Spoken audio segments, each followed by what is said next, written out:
안녕하세요. 사랑하는 성도님, 영혼의 샘물, 은혜의 자리에 오심을 축복합니다. 승리의 주님이 우리와 함께 하십니다. 우리와 함께 하시는 주님을 찬양합니다. 기도합시다. 주님, 감사합니다. 오늘도 주님의 은혜로 새날을 주시며 또한 주님의 생명의 말씀 앞에 서게 하여 주시니 감사합니다. 오늘도 주님의 말씀으로 우리를 먹여주시고 깨우쳐주시고 세워주셔서 혼란한 시대 속에 살아가지만 선명한 말씀의 진리 위에 서서 승리하며 나아가는 우리의 삶이 되게 하여 주시옵소서. 오늘도 말씀을 읽을 때 또 묵상할 때 우리의 마음의 눈을 열어주시고 주님의 말씀을 분명히 보고 깨달을 수 있도록 성령님 함께하여 주시옵소서. 예수님 이름으로 기도합니다. 아멘. 오늘 말씀은 사도행전 12장 1절에서 25절입니다. 그때에 헤롯 왕이 손을 들어 교회 중에서 몇 사람을 해하려 하여 요한의 형제 야고보를 칼로 죽이니 유대인들이 이 일을 기뻐하는 것을 보고 베드로도 잡으려 할세. 때는 무교절 기간이라 잡음에 옥에 가두어 군인 넷씩인 네 패에 맡겨 지키고 6월절 후에 백성 앞에 끌어내고자 하더라. 이에 베드로는 옥에 갇혔고 교회는 그를 위하여 간절히 하나님께 기도하더라. 헤롯이 잡아내려고 하는 그 전날 밤에 베드로가 두 군인 틈에서 두 쇠사슬에 매여 누워 자는데 파수꾼들이 문 밖에서 옥을 지키더니 호련히 주의 사자가 나타나며 옥중에 광채가 빛나며 또 베드로의 옆구리를 쳐 깨워 이르되 급히 일어나라 하니 쇠사슬이 그 손에서 벗어지더라. 천사가 이르되 띠를 띠고 신을 신으라 하거늘 베드로가 그대로 하니 천사가 또 이르되 겉옷을 입고 따라오라 한데 베드로가 나와서 따라갈새 천사가 하는 것이 생수인 줄 알지 못하고 환상을 보는가 하니라.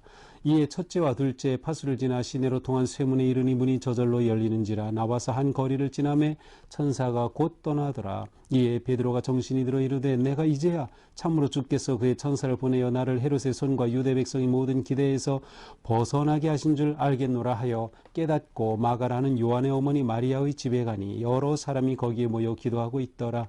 베드로가 대문을 두드린데 로데라 하는 여자아이가 영접하러 나왔다가 베드로의 음성인 줄 알고 기뻐하여 문을 미쳐 열지 못하고 달려들어가 말하되 베드로가 대문 밖에 섰더라 하니 그들이 말하되 내가 미쳤다 하나 여자아이는 힘써 말하되 참말이라 하니 그들이 말하되 그러면 그의 천사라 하더라. 베드로가 문 두드리기를 그치지 아니하니 그들이 문을 열어 베드로를 보고 놀라는지라.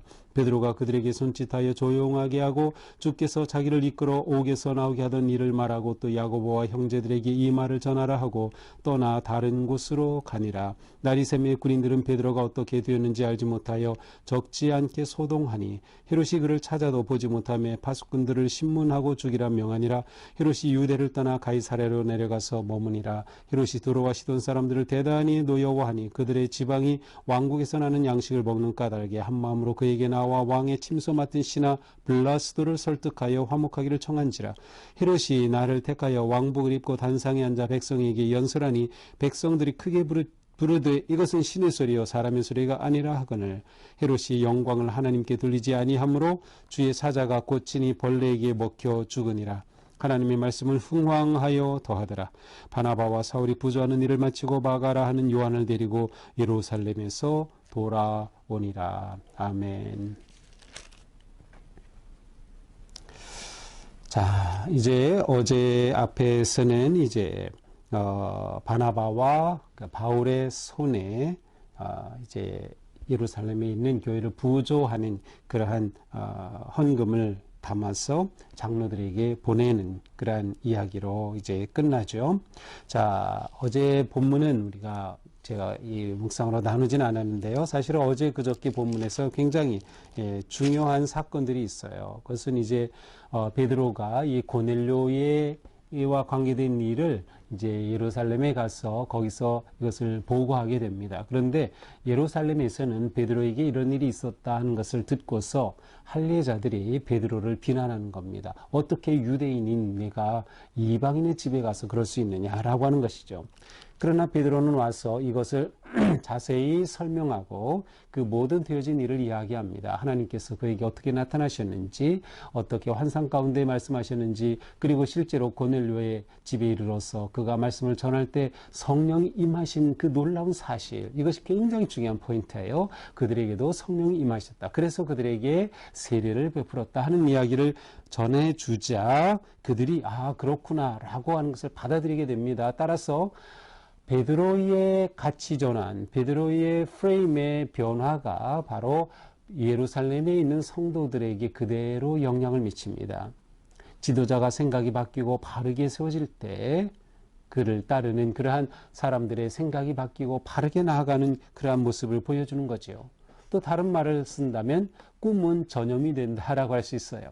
베드로가 환상 중에 하나님의 인도하심에 성령이 보이신 그 놀라운 역사를 볼 때 그 놀라운 꿈이 예루살렘에 있는 성도들에게도 그대로 전염이 됩니다. 그러면서 이제 처음으로 어제 본문에서 이제 안디옥 교회가 등장하게 됩니다. 이 안디옥은 그 당시에 로마의 3대 도시 하나라고 불릴 만큼 인구 50만이 넘는 굉장히 큰 도시입니다.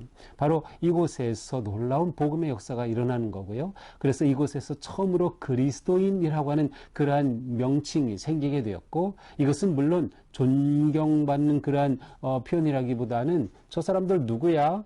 그리스도를 따르네? 뭐 하면서 약간의 비하하는 듯한 그러한 이름이지만 아주 우리에게 거룩한 그리스도인이라는 놀라운 이름이 주어진 것이 바로 이곳이에요. 그리고 이곳에서 리더로 역할하던 바나바가 등장합니다. 그리고 바나바는 이 사울을 잘 도와서 교회에 요즘으로 말하면 새가족이 되어 정착하도록 해주는 역할을 해주죠. 그래서 이제 이 예루살렘에 어려움이 생긴 그런 것을 보고서 이 베드로, 그 바울과 바나바 편에 이 안디옥에 있는 사람들이 흉년이 든 이곳을 돕기 위해 헌금하고 부조하여서 도와주게 하는, 그래서 파송했다라는 것으로 끝나요. 자, 이렇게 되면서 이제 오늘 본문인 예루살렘 교회로 이제 그 장면이 바뀝니다. 그때에 헤롯 왕이 손을 들어 교회 중에 몇 사람을 해하려 하여, 자, 그리스도인을 향한 박해는 계속됩니다. 먼저는 어디에서 시작이 됐어요? 유대인 중심으로 시작이 됐죠. 유대인의 종교 지도자들 중심으로 그리스도인에 대한 박해가 시작이 되었어요. 자, 그런데 이제는 헤롯 왕이 등장합니다. 로마 정치 권력이 그리스도교인들에 대해 박해를 한 그런 시작이 나오는 거예요. 헤롯 왕이 손을 들어 교회 중에서 몇 사람을 해하려 하며, 자, 이때의 헤롯 왕은 예수님 당시에 예수님 태어난 그 당시 헤롯 대왕이 아니고요. 헤롯 대왕의 손자인 헤롯 아그리파 1세입니다. 왜 손자죠? 아들이 아니고 할아버지 헤롯 대왕이 아들을 죽였어요. 이 헤롯이라는 이름은 이 성경에서, 이 신약에서 아주 살인자, 아주 잔혹한 자들이에요. 대명사예요. 어떤 헤롯이든 상관없어요. 바로 이러한 상태로 지금 손자인 헤롯입니다. 이렇게 헤롯이 그리스도인들을 박해하면서 지도자를 죽였어요. 2절에 보면 바로 야고보입니다. 야고보는 베드로와 함께 초대교회의 기둥이었습니다. 그런데 야고보가 순교를 당하게 된 겁니다. 이렇게 하니까는 유대인들이 좋아하는 거예요. 이 유대 지도자들, 종교 지도자들이 좋아하는 거죠. 이 헤롯은 그 정책에 있어서 유대인 친화적인 정책을 많이 썼어요. 그리고 유대인들이 좋아하는 것을 그렇게 하는 것이죠. 그러니까 바리새파 사람들을 옹호하는 정책을 썼고요. 또 이 헤롯 그 대왕을 이어오면서 성전을 건축하여 유대인의 환심을 사기도 하였죠. 그러나 기독교인에 대해서는 박해가 시작이 된 거예요. 자, 스데반의 순교는 유대인 종교 지도자들, 유대인들에 의한 박해로 순교된 것이고, 바로 이 야고보의 순교는 로마 권력에 의한 순교입니다. 그래서 기독교에 대한 순교와 박해가 이제 이렇게 정치적인 그러한 것으로 심화되는 모습을 보여주고 있는 겁니다. 자, 이번에 야고보는 칼로 죽였고 이제는 베드로를 잡아서 옥에 가둡니다. 그리고 베드로도 죽이려고 하는 거예요. 옥에 가뒀을 때 그 당시 감옥에서는 4명이 한 조가 되어 4조를 이루고 그래서 각각의 조가 3시간씩 교대로 감옥을 지키는 그러한 시스템이었어요. 옥에 가둬서 그렇게 지키고 있습니다. 베드로가 옥에 갇히니 이제 교회의 성도들은 어떻게 합니까? 기도하는 겁니다. 야고보는 순교당하였고 베드로는 옥에 갇혔고 어떻게 합니까? 기도하는 거죠. 5절 교회는 그를 위하여 간절히 하나님께 기도하더라. 간절히 기도하더라. 자, 그런데 옥에 갇힌 베드로에게 놀라운 일이 일어납니다. 6절에 보니까 헤롯이 잡아내려고 하는 그 전날 밤에 자, 헤롯이 옥에 가둔 베드로를 잡아내어 죽이려고 하는 D-Day 바로 전날 놀라운 일이 일어난 거예요. 베드로가 군인들 틈에서 두 쇠사슬에 매여 누워 자는데 군인 틈에서 두 쇠사슬에 매여 자고 있어요. 그러니까 쇠사슬이 연결되어 있는 것 같아요. 근데 파수꾼들은 문 밖에서 지키고 있겠죠. 그런데 호련히 주의 사자가 나타나요. 천사가 나타나서 광채가 빛나는 모습으로 베드로의 옆구리를 쳐서 깨웁니다. 잠든 베드로를 깨우고 있어요. 자, 이것을 보면 베드로가 깊이 잠들었다는 것을 알 수 있어요. 그냥 살살 베드로야 일어나라 뭐 그렇게 한 것이 아니라 옆구리를 쳤다. 야, 이것을 보면 베드로는 이렇게 감옥에 갇혀 있었지만 근심 걱정이 아니라 평안하지 않았나 하는 그런 생각을 하게 됩니다. 그러면서 베드로를 옆구리를 쳐서 깨면서 급히 일어나라. 베드로는 자기도 모르게 일어났어요. 일어나서 보니까 쇠사슬이 손에서 벗어졌어요. 천사가 띠를 띠고 신을 신으라. 그래서 옷을 챙겨 입고 신을 신고 천사의 지시를 따르게 됩니다. 겉옷을 입고 나를 따라오라. 천사를 따라가는데 문이 그대로 열립니다. 이런 일이 일어나니까 이 베드로는 이게 꿈이야? 꿈인 것 같아요. 생신지 이게 꿈이야? 꿈으로 생각하고 있었던 거죠. 그런데 첫째 문도 지나고 둘째 파수를 지나고 마지막 문 이제 그 쇠문이 열리면 거리가 돼요. 바로 그런데 그 쇠문이 열리고 거리로 나오게 된 겁니다. 그리고서는 한 거리를 가자 천사는 사라졌어요. 그때 뻗떡 베드로가 정신이 든 겁니다. 11절 정신이 들어보니까 이거 환상이 아니라 정말이네. 깜짝 놀랐어요.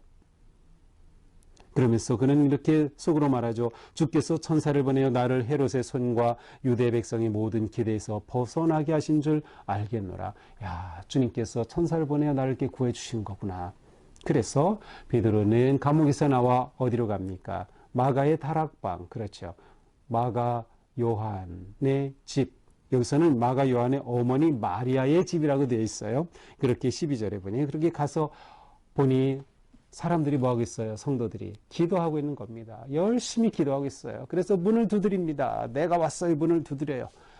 그런데 기도하는 중에 이 소리가 잘 안 들리겠죠. 근데 마침 로데라고 하는 그런 소녀가 있었어요.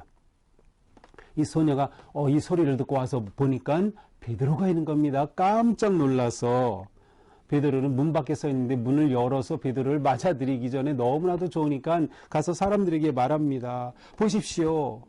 베드로가 대문 밖에 서 있습니다. 그러자 15절 사람들이 이렇게 말해요. 네가 미쳤다. 너 미쳤구나.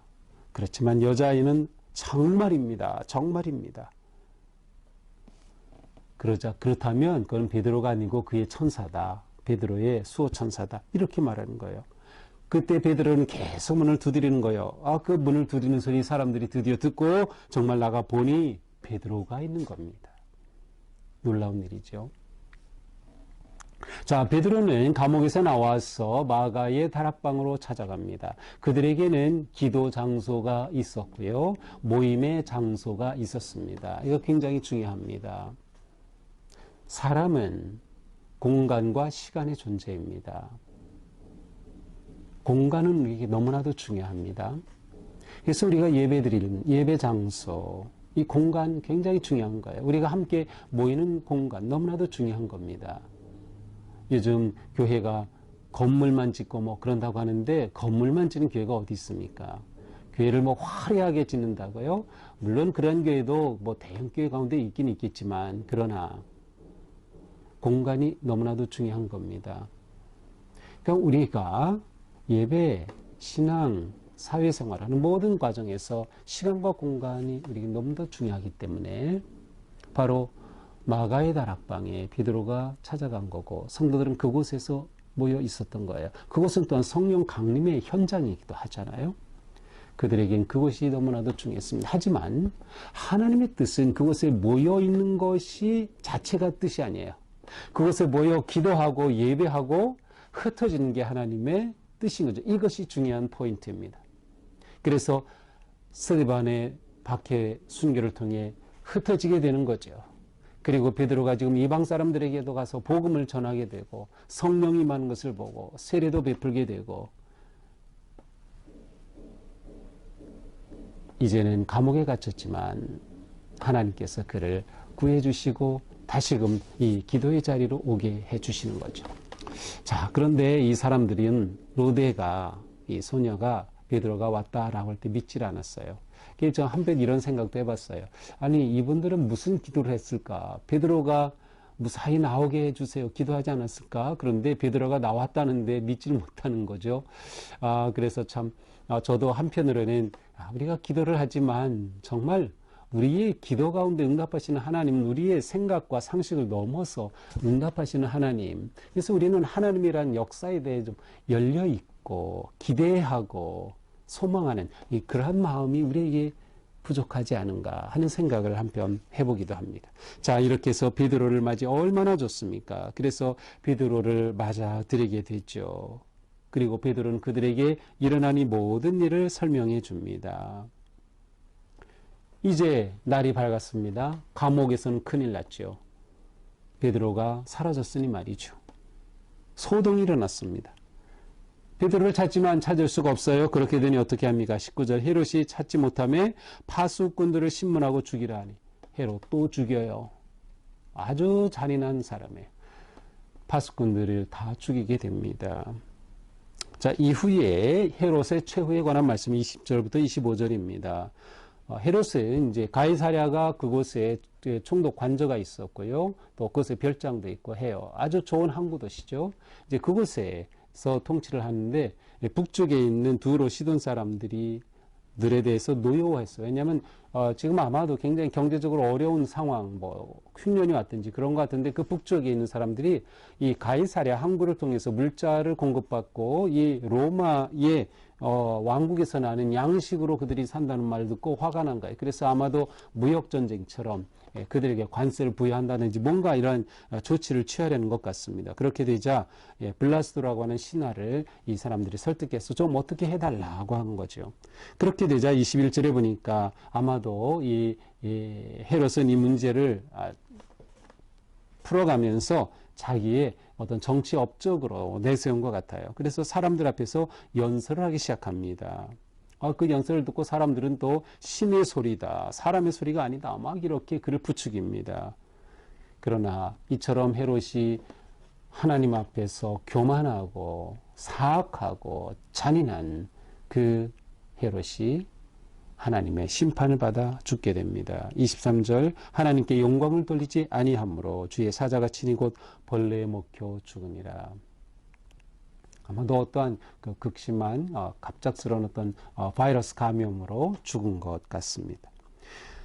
이렇게 교회를 박해하던 또 야고보를 처형했던 그러한 헤롯은 하나님께서 심판하셨고, 하나님의 말씀은 더 흥왕하여지고, 이게 뭐예요? 복음이 더 흥왕하여지고, 이제 앞에서 어제 본문의 맨 마지막에 바나바와 사울의 손으로 장로들에게 보냈던 그 이야기가 25절 나오죠. 바나바와 사울이 와서 부조하는 일을 마치고 예루살렘 교회에 와서 후원금을 다 전해줍니다. 그리고 마가라는 요한을 데리고, 마가라고는 요한, 마가의 다락방 마가 요한을 데리고 예루살렘에서 돌아오니라. 자, 이렇게 하여서 예루살렘의 이야기는 또 이렇게 마무리됩니다. 자, 오늘 본문을 마지막으로 해서 사도행전의 1차 전반부가 마무리되고요. 이제 내일 본문부터는 후반부가 시작됩니다. 후반부는 바로 바울의 선교 여행이 중심적인 스토리가 됩니다. 앞에서는 베드로와 또 예루살렘 교회의 이 처음 상황을 봤다면 이제는 세계 열방을 향해서 나아가는 사도 바울의 선교 여행에 관계된 말씀을 보게 되죠. 자, 이것이 오늘의 우리가 본 말씀입니다. 자, 오늘 말씀을 보면서 우리는 몇 가지를 생각해 볼 수 있어요. 자, 이렇게 초대 교회가 부흥하지만 위기가 계속 다가오는 것을 볼 수 있습니다. 그러나 교회는 이 위기를 이겨내는 방식을 알고 있었던 거죠. 어떻게 이겨냅니까? 기도하는 것입니다. 첫째, 기도하라. 기도가 하나님의 은혜와 능력을 입는 최고의 길입니다. 기도가 승리의 길이다라고 하는 것이죠. 하나님이 일하시는 길이 바로 기도입니다. 기도할 때 하나님께서는 역사하시고 일하시는 거예요. 이게 베드로를 살려내시고 구하시고 초대 교회가 흥왕하도록 역사하신 거죠. 자, 그러기 위해는 위기 때도 어떻게 해야 됩니까? 하나님을 신뢰하는 겁니다. 위기 때 하나님을 신뢰하는 거예요. 상황을 보고 위기를 보면 두려워하지 않는 겁니다. 하나님을 신뢰하고 베드로가 깊은 잠을 잤다는 것은 하나님을 신뢰했다는 하나의 표현이기도 하죠. 하나님을 온전히 신뢰하는 것입니다. 이러한 베드로는 후에 베드로 전서 5장 7절에서 이러한 말씀을 했어요. 여러분의 걱정을 하나님께 맡기십시오. 하나님께서 여러분을 돌보고 계십니다. 그렇습니다. 하나님을 신뢰하고 하나님께 맡기는 것입니다. 이렇게 될 때 우리는 하나님의 인도하심을 받는 삶을 살게 되는 거죠. 이것이 신앙생활의 핵심이에요. 구체적으로는 이 사도행전 성령의 인도하심을 받는 삶. 결국 성령의 인도하심은 무엇으로 이끌어갑니까? 사명으로 우리를 이끌어갑니다. 그래서 사명을 놓치지 않는 삶이에요. 사명에 헌신하는 삶. 베드로가 투옥되는 것, 야고보가 순교한 것, 이 모든 것들 다 사명에 헌신하기 위한 거예요. 초대교회 성도들이 바가의 다락방에 모여서 그렇게 기도한 것 다 사명에 헌신하기 위한 거죠. 그래서 말씀이 흥왕하여 가고 복음이 흥왕하여 가고 그들은 복음으로 세상을 향해 나아가는 그러한 삶이 그들 가운데 계속 일어나는 거죠. 그리고 마침내 세상을 향해 이방을 향해 나아가게 되는 놀라운 역사를 보게 될 것입니다. 오늘 우리의 삶도 우리가 어떤 위기, 어떤 상황에 있든지 하나님을 의지하자, 하나님을 신뢰하자, 기도함으로 하나님의 선하신 역사와 인도하심을 받자. 우리가 승리하는 길이 여기에 있습니다. 기도하겠습니다. 주님, 오늘 말씀을 통해서 초대 교회 성도들이 위기를 어떻게 이겨나갔는지 잘 보게 되었습니다. 주님, 우리가 믿음의 삶을 살려 할 때, 말씀을 따르려 할 때, 우리는 많은 위기와 어려움을 만납니다. 그러나 그때마다 우리는 주님을 의지하고 신뢰하며 기도로 하나가 되게 하여 주시옵소서. 우리가 한마음이 되어 기도할 때 하나님의 놀라운 역사가 일어날 줄 믿습니다. 우리의 헤아림을 뛰어넘는 하나님의 능력의 응답의 역사가 있을 줄 믿습니다. 주님, 우리가 기도에 힘쓰며 한마음으로 주님 앞에 서게 하여 주시옵소서. 오히려 위기가 기회가 되고 위기를 통하여 우리의 믿음이 깊어지고 교회가 흥왕하며 복음이 선포되는 놀라운 은혜의 역사가 넘치게 하여 주시옵소서. 예수님 이름으로 기도합니다. 아멘. 네, 오늘도 하루 사는 동안 우리가 모든 일에서 주님을 의지하고 기도하는 마음으로 승리하기를 축복합니다. 사랑합니다.